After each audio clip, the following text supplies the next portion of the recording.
432. All right, student game report. Of course, Kyle Nash, week 8. What do we know about the NFL this year right now? What do we know? Diddly. Well, we do know that you overrate the 49ers, but that's a whole other question. So, I just did this first time on the podcast. I read my rankings. So you want to wait till huddle up to hear the playback on that one? Yeah, let's do that because I mean, my appearance on the Play Callers Network is actually pretty early tonight, so Nice. I will be jumping in and out and right back in. So, right, okay. So I want to start here first. Like, I didn't think we had anything to talk about after the Monday night game last night. Honestly, like I thought it was be a throwaway game. The Pats just win this with ease. That kind of thing. It's like whatever. How about NBA League Pass, whatever? And then I see the Bears up 10-0, and I see that Mac Jones started and then he's pulled. Like was it 2 drives, if that? Yeah, right. 2 drives. Bring back Zappy Mania, Bailey Zappi. And then the Patriots come back and they take a 14-10 lead. And then that's it. And then the Bears take over the game. The Bears. This is by far easily their best performance of the year. And I'm watching that game too with Justin Fields. I'm like obviously I mean, we don't talk about much on the podcast, but clearly there's not much work with, of course. And, there's still a lot of growing there for him. But I felt like last night watching him, especially on Monday Night Football, especially the specter of being the only game on, that's a possible narrative-changing, career-altering moment for him that could move him forward in a positive direction. What do you think? Right, and if you're not somebody who covers the NFL as closely as you or I do, that moment could be. But, some of us out there have said that the problem with Justin Fields isn't with Justin Fields, but the supporting cast, right? And as much as people have said that quarterbacks can elevate bad teams when they are traditional talents, Patrick LeVon Mahomes II couldn't fix the Bears, right? But when put in position to do so in this game, Patrick LeVon Mahomes II could have done what Justin Fields did here. Now, am I saying that Justin Fields is Patrick LeVon Mahomes II? Of course not. I don't even know Justin Fields' middle name yet. But that's I can research it. It's not time. No, he hasn't. That's correct. I mean, based on the question as you pose it, if you were that fan, you are looking it up in Wikipedia for later reference if he gets there. But I'm telling you, it's not even time to research it yet until this front office gets some more in order and gets to that point where you could start saying, okay, you have no excuses. Kind of like, let's say, what a Tua Tagovailoa or maybe even a Trevor Lawrence might be at this time, although I would argue Tua has a shorter rope, or rather a longer one now, I should say, due to his injuries. Right. And then Trevor had to deal with Urban Meyer. So, as much as people want to talk ish on Matt Nagy in Chicago and claiming he was a bad coach, even though he was coach of the year as a rookie coach in the NFL, but no one wants to talk about that. And 2 playoff appearances still on top of that.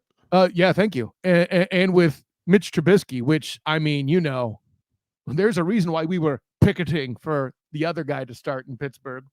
But yeah, I'll put it this way, this I'm not going to say it was I am going to say this is what we would expect from Justin Fields when the scenario is correct.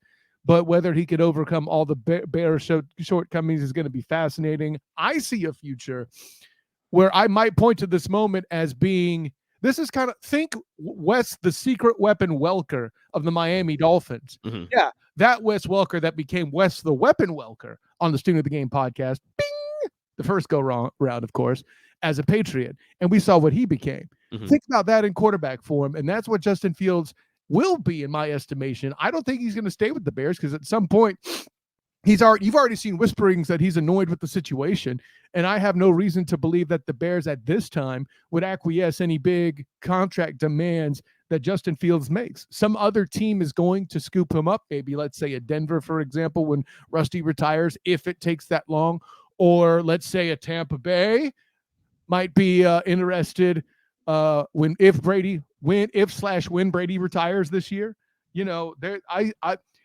When Fields sees success, it'll be in a different uniform. That's my prediction. No offense to my good friend, controversy Raphael Hands of the 3-point conversion. Bing! Not for nothing. I obviously, look, they're not a playoff team, obviously. Certainly.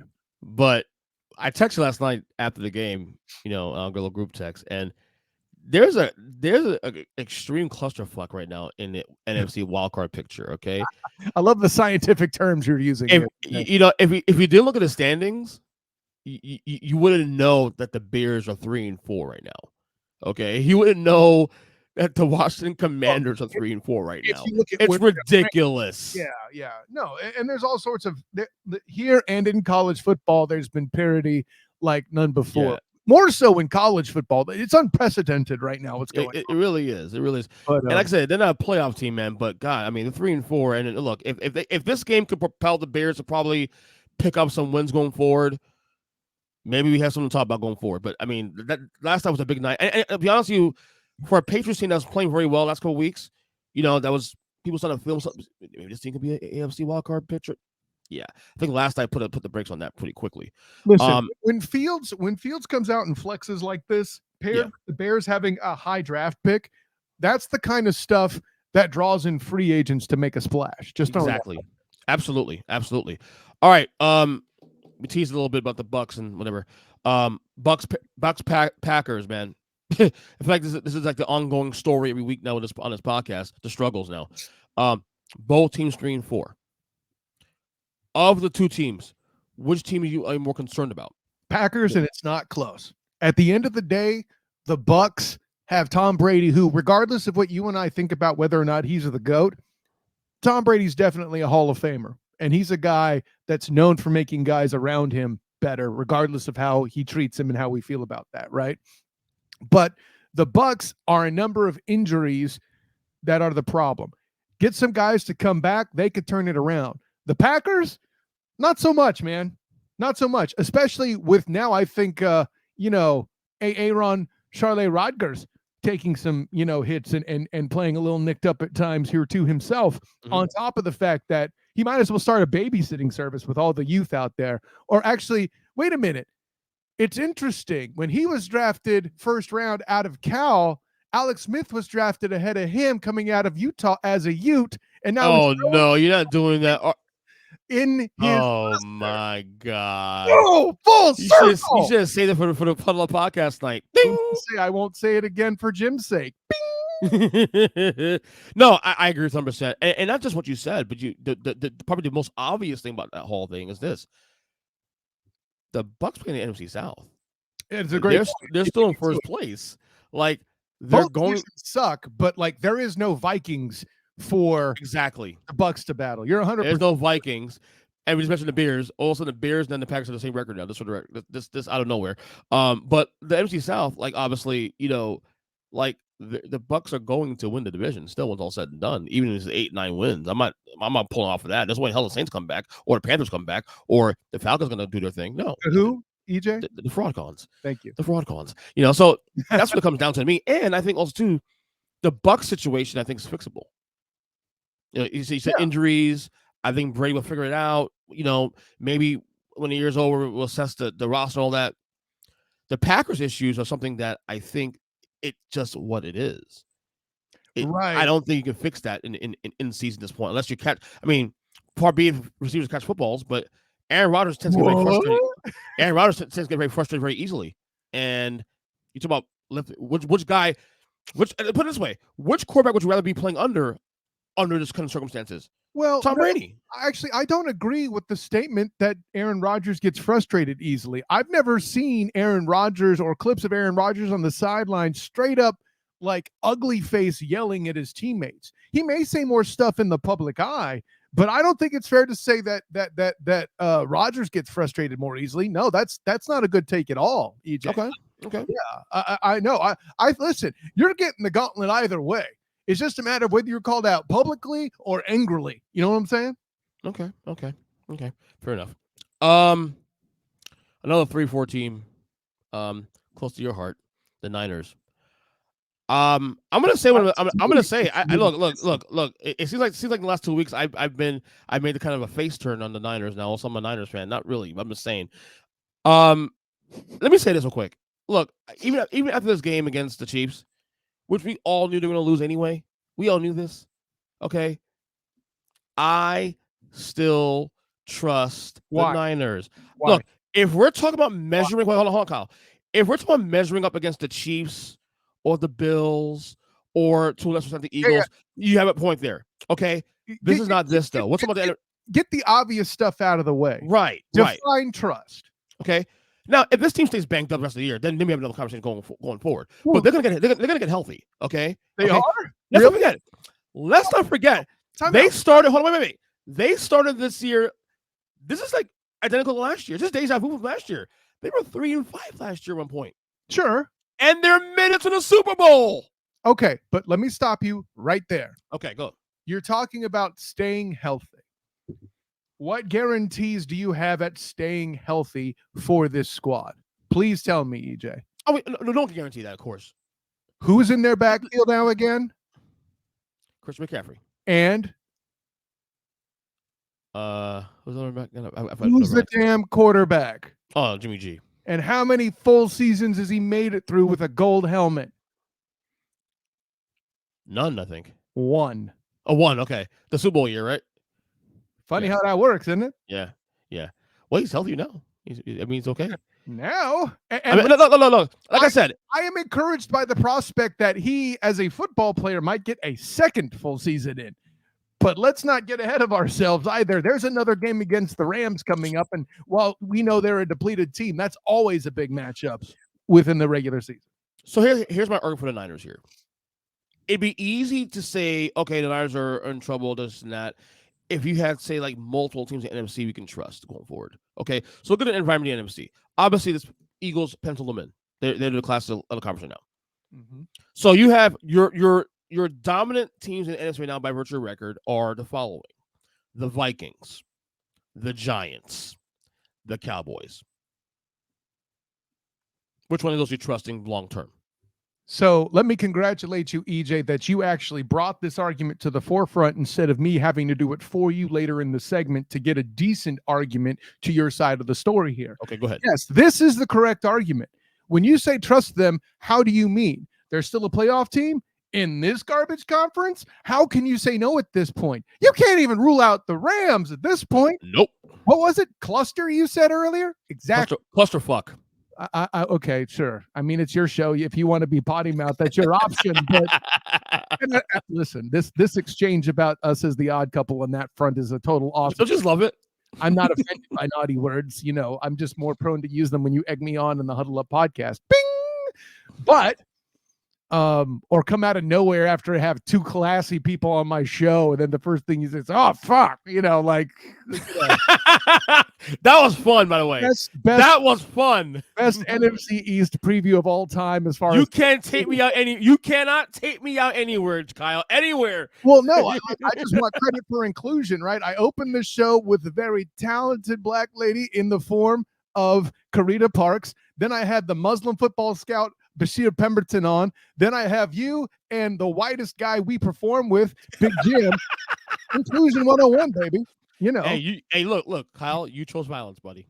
You chose violence. No, I chose versatility. Be fair. True. Wrong V. Amen. I like that. But like back to like you were saying about the conference though. Like if you ask me to vacuum, are the Rams going to the playoffs? I'm going to say yes. They'll figure it out. They're just too good a team to not figure it out. Okay? Well, they have too good a coaching staff, and that's right. You've said the Bucs are going to get in by virtue of division. So things will shake another out. Good coaching staff too. Let's not act like Todd Bowles is a bad coach. No, of course. But again, the environment makes it so that the Niners are probably the only team in that conference right now that I don't look at record. I don't care. I know when they're healthy. Now, again, if they fall behind a couple more games, then we got a problem. But I feel like 10-7, 9-8. Yeah, they get in the playoffs. They're still a team I guess we'll see that team in the Super Bowl bubble. And as I used to say earlier in the days of podcasts, how you used to, need an orthopedist with knee jerks. Let's also remind America, we're not halfway through the season yet. We'll go next week. So, no, we're not. Week 9 is the middle. Week 9 is next week. Well, technically we're week 8 now, right now, as we do this podcast. The week following. Got it. Okay. When we do this podcast next week, we're doing those grades. That's week 9. Right. There you go. Just like I'll have our friend Mikey Byrne on the Student of the Game podcast to do midseason awards. Bing! So that's why I trust the Niners, because what they do travels well. I don't care about win-loss record. Because if they get in the playoffs 9-8, They're a fucking problem for every team in that conference. I don't care. mean, I don't worry about win-loss record either. I worry about the fact that they're a mistake-prone football team. This is why I've sold on the Jaguars too. It's not that I think they're bad; they're just a mistake-prone football team, right? They're also a young team. They're also a very young team. The reason why your Giants, who committed 8 penalties in that game and barely squeaked by into something that was tantamount to the Titans and Rams Super Bowl with Dyson and Mike Jones tackling him as he's extending to the 1-yard line, is because of the fact there were 13 penalties and Travis Etienne fumbled the ball into the end zone, which should have been the score that preserved it all. I agree. 100%. I agree. This is the reason why Brian Daboll isn't the coach of the year. You know what's sad about the whole McAdoo thing? You're like 3 coaches too late on that one.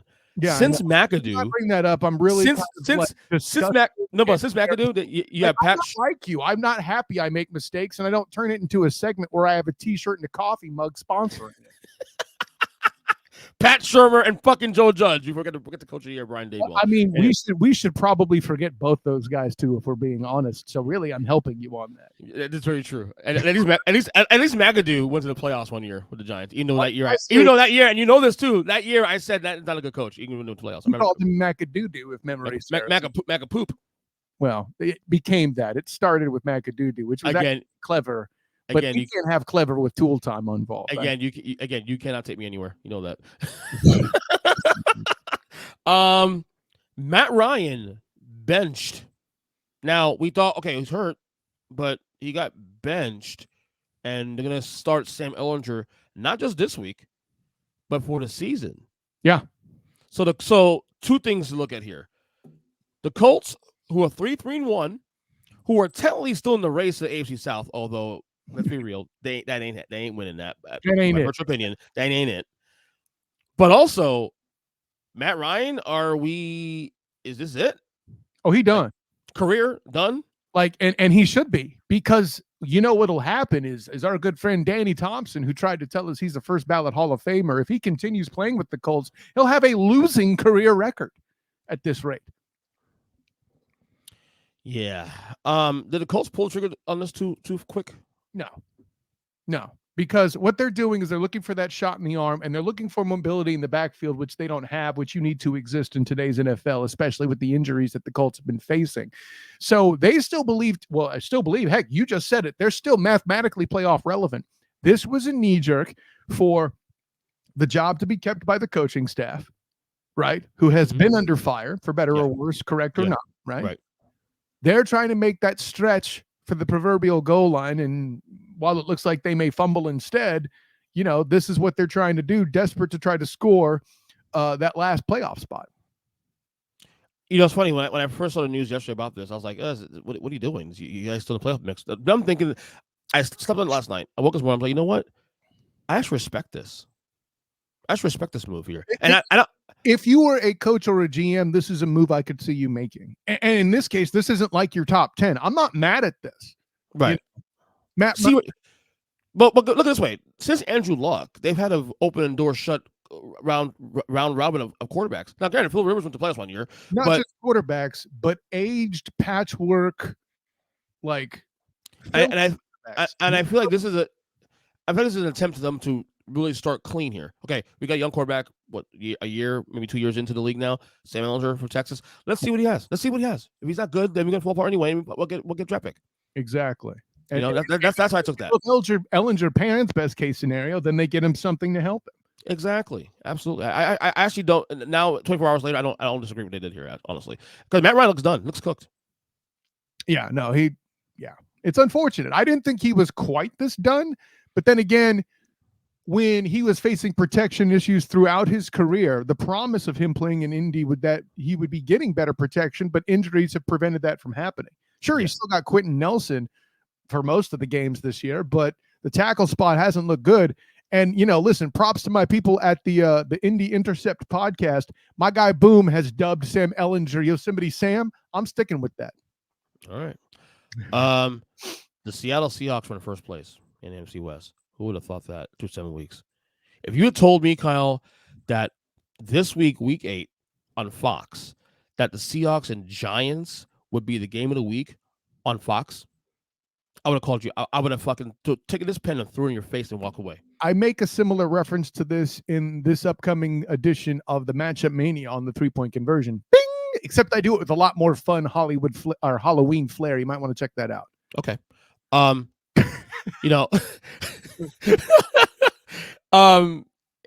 You know, obviously we know the nerves of the Seahawks. They traded away Russell Wilson during the offseason, which you and I both hated.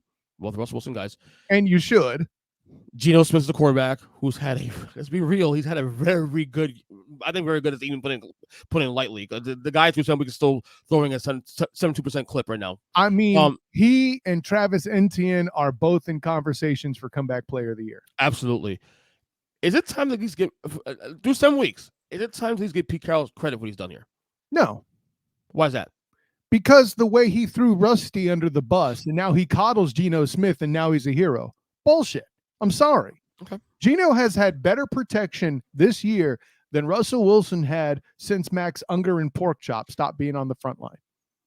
Right? Anybody going to deny that? Right? Where was this love back in 2017, 2019 when he was the actual MVP and the media threw him under the bus then by not voting for him with MVP votes? This year, Nathaniel Hackett is awful and he's injured, but nobody wants to talk about that. They just want to make fun of him like he's Russell Westbrook for the Lakers, okay? There's a damn basketball reference for you. I love it. I love it. So, and actually, that's actually shockingly accurate because of the style of player that both Russell Westbrook and Russell Wilson both have been, guys that are slashers, guys that move around a lot, guys that don't necessarily play a air quotes long distance game, although Rusty at one point, when healthy, can sling a ball pretty well down the field, where and Westbrook has never been a great 3-point shooter. I think he's the last true slasher you'll see being able to make a living mostly on that in the NBA, but that's a whole other question. Yeah. Maybe we'll talk about that sometime on the Student of the Game podcast. Bing! But the punchline is, now in year whatever, and people want to talk about Rusty having been in the NFL for 9 or 10 years. It's more like 12 or 13 with the hits he's taken in Seattle. Yeah. And I know the alleged allegation is that Rusty can't read defenses. Really? We're going to play that card? Russell Wilson can't read defenses? Cute. I've seen what he can do on third down, even as a rookie back when I was critical of him. Yeah. But nobody wants to talk about that. So, at the end of the day, Pete Carroll will get some credit. Yes. Having the audacity to start a Geno Smith who's been maligned throughout his career. And I know people are playing the race card. That ain't it. I'm sorry. It's a bad look when the reason you missed games is because you got punched by a third-string linebacker because you owed him money. Okay? That ain't the public's fault. That's your fault. That's a character problem. Now, fortunately, he's grown past it, and I celebrate that. I celebrate Geno Smith, and if this keeps up much longer, Ernest Christian, I might be in a position to put him as a midseason MVP candidate over your Saquon Barkley. Who, Geno? Yes. I didn't say I said candidate. I didn't say candidate. No. Right. I think MVP right now is for. To have that conversation. Can you name the Seahawks running back? I'll wait. Exactly. No. That Walker guy receiver, right? The guy Walker's a receiver, right? I think the guy Walker. Let's move on. I'm not trying. I don't watch Seahawks games, buddy, so I can't tell you anything. Well, and they don't do a great job of showing them # West Coast bias or East Coast bias, whatever. Yeah. The punchline is this, my friend. I love your punchlines. I know you do. They're competing in a way that you didn't expect. I would put Pete Carroll on the ballot, let the 12 crowd vote it, and then fall short, just like it happened with Russell Wilson anyway. As an MVP, of course, rather than a coach of the year candidate. So, yeah, I mean, credit where due, but let's see what happens. Because when they played a real team, a.k.a. your 49ers, what happened? Dominated by 20 points. Your Niners. Your 49ers. Is Seattle a playoff team? You see, if no matter what I say, I am culpable to the weak NFC conference defense. I can't answer that. Yeah. No, I'm with you.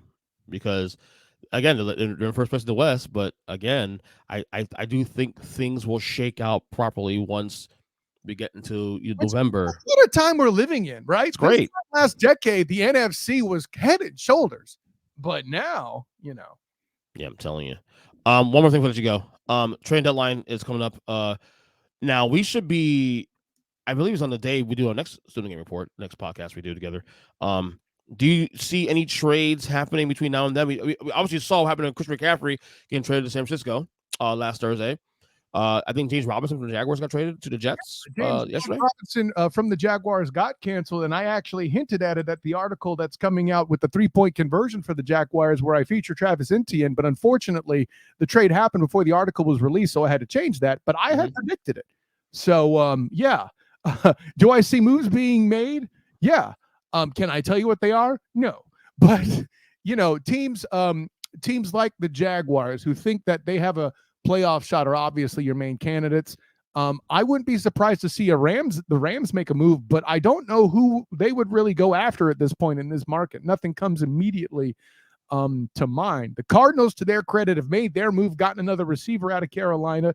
I don't know what other player that Carolina's fire selling that's really worth taking at this point, in my opinion. Nobody jumps out. So I don't know what that looks like. Nobody out of the NFC East is going to make a move currently because the Giants. Giants receiver. They need a receiver or two. Right. Well, they might be in the market to find somebody. I'll agree with that. But what receiver would you chase at this point? And with whom could you make that deal? Claypool in Pittsburgh. I don't know. The Packers receiver. Jeez. Claypool isn't an answer because he's not a true downfield threat. Okay. Right. He's a great receiver. I'd love for him to be on my roster. But if you're trying to solve the Giants' problem, Claypool ain't it. It's kind of like what the Jaguars hoped to do with Marvin Jones last year when it was him and DJ Chark. I like Marvin Jones. He's not a number one, but at least with Chark, somebody was deep and somebody could run around underneath. Then Chark got hurt and that flew way, down the drain, But if a Christian Kirk type is somebody who the Giants can kind of get to kind of fill the spot and stretch the field. But listen, Wendell Robinson looked really good against the Jags, and he's a player I saw at the Citrus Bowl against Iowa. And I liked his game a lot. Cool guy in the press conference too, by the way. So, I think you have the makings of being it. Watch the Jaguars offense closely there, EJ. And if you saw stuff that you liked them running against your Giants, don't be surprised if Brian Daboll doesn't steal from that. Interesting. Anyway, Kyle, plug away. That's what she said. Anyway, yes, she did say that. A privilege, EJ, to once again do my report for you. I enjoy the fact that you've been taking good notes this year, and it has resulted in fewer bad takes by you. So I'm proud of you. Very few. Very few. So listen, man, honor, joy, and privilege as always. Of course, I am Kyle Nash, the student of the game. You can find me on Twitter at the SOTG. Find me on Instagram as the same, the SOTG. Find me on Facebook as the student of the game, and check out my writings with the Black and Gold Banneret. Also going to be on the Black and Gold Banneret podcast as well each week. Boy, UCF fans are going to be pretty sad this week after what happened in East Carolina. Good God. And then, of course, by the way, I will be going to Hoops Media Day this Wednesday for the UCF, both covering the men's and women's teams. So going to have a whole lot of content. Busy man these days, buddy. Basketball's back now, too. On top of that, you're getting busy. Yeah, listen, on Sunday, I won't be watching NFL games. At least the Jags are on in the morning. The women's basketball team is debuting that Sunday. So I will be in certain tie at Addition Financial Arena rather than at the Ale House taking in NFL games. So that'll be interesting. And then, of course, my work with the 3-point conversion. Look out for my Travis Etienne feature and how he's emerged as a weapon after missing an entire year of action as a rookie. And check out also the Matchup Mania Halloween edition this coming Wednesday as well on the 3pointconversion.com. That's the number 3, not the word 3. And of course, my work with A7BN Sports covering the Jacksonville Jaguars with the Captain and Company morning show on Old School 101.com, as well as my work with Demosthenes Euclid and Hilarity by Default YouTube channel with the Required Viewing podcast. Boom! Looking forward to my time with you tonight on the Huddle Up podcast, by the way. Should be fun. Can't wait. Should be a fun time as always, man. By the way, turn in all your work. It's time for me to start grading some papers for the midseason grades. Next week, we can't wait. Next week, we go all 32 teams all the way through and give them a grade and see where they're at. through 9 weeks. Well, we'll 8 do weeks. all 32 teams, but if EJ's smart, he'll split it up into two shows. Nope, not happening. Hashtag production notes. Yeah, it'll be part of the Tuesday episode, but I'm going to shorten my segments on the Tuesday episode so we have enough space for this one. That's what you And promised. not make it too big, So, Kyle, good job as always. All right, man. Love you, buddy. Until then, class dismissed.